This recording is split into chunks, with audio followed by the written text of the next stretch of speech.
Bab 3, materi genetik. Jadi materi genetik itu adalah dasar dari pewarisan sifat pada makhluk hidup, yang mana materi ini menentukan berbagai karakteristik yang diturunkan dari satu generasi ke generasi berikutnya. Contohnya itu seperti warna mata, bentuk rambut, hingga kerentanan terhadap penyakit tertentu. Materi genetik utama itu terdiri dari DNA atau asam deoksiribonukleat dan RNA yaitu asam ribonukleat yang ditemukan dalam inti sel dan berperan penting dalam aktivitas biologis, terutama sintesis protein. Jadi materi genetik ini adalah substansi yang mengandung informasi genetik, yang mana informasi ini digunakan oleh sel untuk membangun, mengatur, dan mempertahankan fungsinya. DNA dan RNA merupakan molekul utama materi genetik yang menyimpan dan menyampaikan informasi tersebut. Lalu materi genetik ditemukan dalam kromosom yang tersusun atas DNA dan protein histon.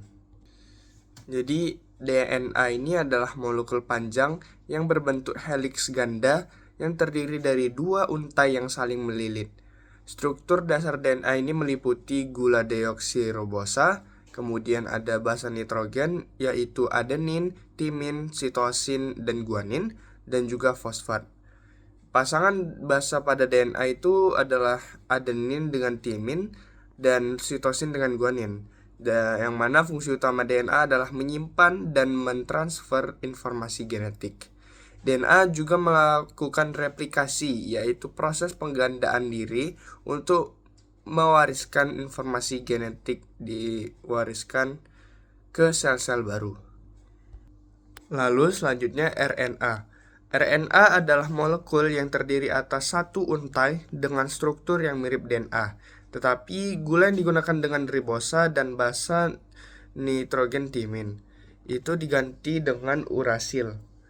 Jadi RNA ini memiliki berbagai jenis, yaitu mRNA atau messenger RNA. Ini berfungsi untuk membawa informasi genetik dari DNA ke ribosom. Lalu ada tRNA atau transfer RNA. Ini mengangkut asam amino ke ribosom selama proses translasi. Yang ketiga ada rRNA atau ribosomal RNA, yang mana komponen utama ribosom yang membantu mRNA dalam menyusun protein. Jadi RNA ini sangat penting dalam menerjemahkan informasi genetik DNA ke dalam bentuk protein yang digunakan. Lalu, peran DNA dan RNA dalam sintesis protein. Jadi, sintesis protein adalah mekanisme penting yang melibatkan DNA dan RNA untuk menghasilkan protein. Sintesis protein ini terdiri dari dua tahap. Yang pertama, transkripsi, yaitu DNA membuka rantainya sehingga satu untai digunakan sebagai template.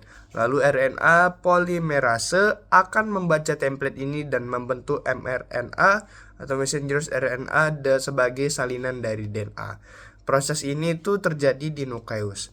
Kemudian tahapan yang kedua itu adalah translasi, yang mana mRNA keluar dari nukleus menuju ribosom di sitoplasma. Kemudian kodon pada mRNA dibaca oleh ribosom dan tRNA membawa asam amino yang sesuai. Lalu rangkaian asam amino disusun menjadi polipeptida yang kemudian akan dilipat menjadi protein fungsional. Selanjutnya kode genetik. Jadi kode genetik adalah sistem penyandian informasi genetik dalam RNA atau DNA untuk menentukan urutan asam amino dalam protein. Kode genetik berbentuk triplet basa nitrogen yang disebut dengan kodon. Setiap kodon menyandikan satu jenis asam amino yang berciri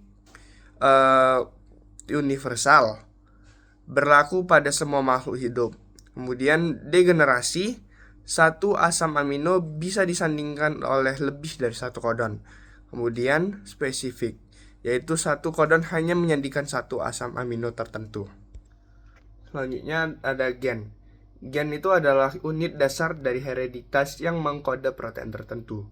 Gen itu segmen DNA yang bertanggung jawab atas sifat-sifat tertentu, yang mana setiap gen ini memiliki posisi spesifik atau lokus pada kromosom. Selain itu, gen juga berperan penting dalam pengaturan ekspresi protein yang memengaruhi fenotip atau ciri-ciri fisik dan fisiologis organisme. Yang terakhir adalah kromosom. Kromosom itu adalah struktur yang terdiri dari DNA yang terorganisasi dengan rapat menggunakan protein histon, yang mana pada manusia itu terdapat 46 kromosom yang terdiri atas 23 pasang, yaitu 22 pasang autosop yang tidak menentukan jenis kelamin. Kemudian ada satu pasang lagi yaitu kromosom seks yang menentukan jenis kelamin. Kalau di perempuan itu XX dan pada laki-laki itu XY.